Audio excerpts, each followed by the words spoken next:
Today we are going to discuss another part of the excretory genital duct, that is the ductus deferens.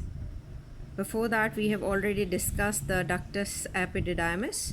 Its tail is being continued along with the ductus deferens. This ductus deferens is almost 30 to 45 centimeter in length.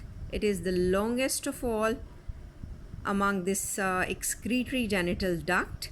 You can see it's a fibromuscular tube that has to pass or run through the spermatocord. Along with it, the content includes pempniform plexus of veins, testicular artery, and so then it this spermatocord that contains this ductus deferens. It has to pass through the inguinal canal through the two rings, and then finally it has to enter into the pelvic cavity.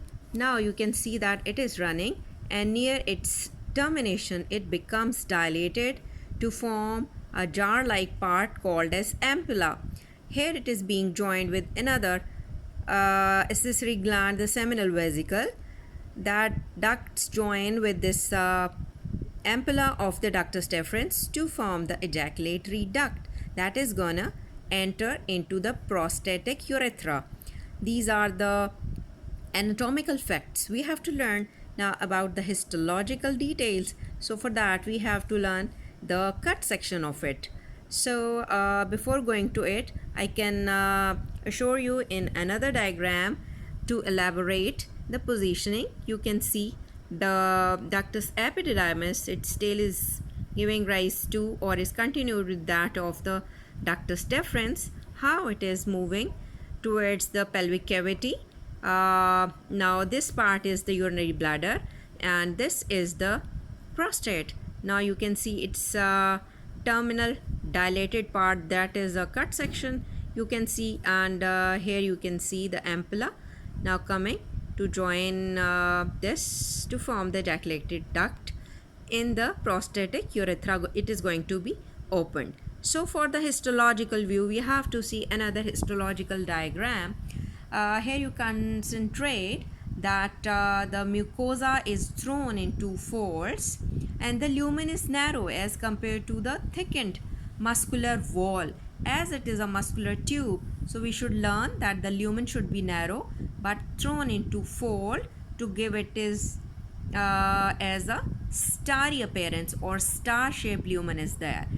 And what we expect in its epithelium, it is similar to that of ductus epididymis, that it is pseudostratified columnar epithelium, definitely lined with sterocelia, but the length, you would say, or thickness is less than that of the stratified epithelium of the ductus epididymis.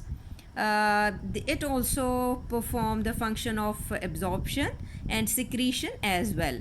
Its principal cell, similar to that of the principal cell of the ductus epididymis, where that principal cell was doing the function of secretion in the form of glycoprotein, and the ductus epididymis principal cell was also doing the function of resorption.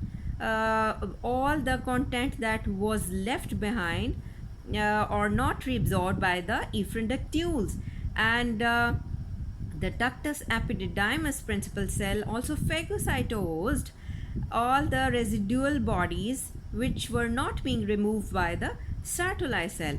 Those were the function of the principal cell of the ductus epididymis. And here the principal cells, they are also doing the function of the secretion and absorption. Next to it, you can see the lamina propria all around, consists of connective tissue, regular feature of the connective tissue.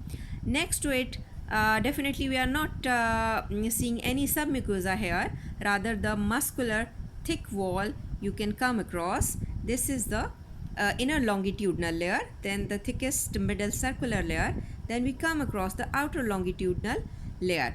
We mention a word ampulla, where it becomes dilated near its termination. We can see its cut section. The lumen is now thrown or showing so many branching and folding, so many diverticula and crepes all around. Epithelium here becomes simple columnar or simple cuboidal. Now you can see rest of the features, they are similar to that of this regular tube of the ductus deferens. So we have to learn about the feature in gross, that how it is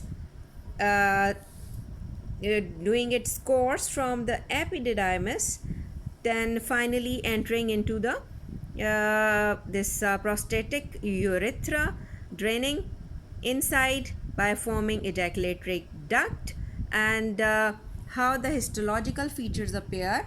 First, to describe the mucosa consisting of the epithelium and lamina propria, no submucosa, then the thickest muscular wall.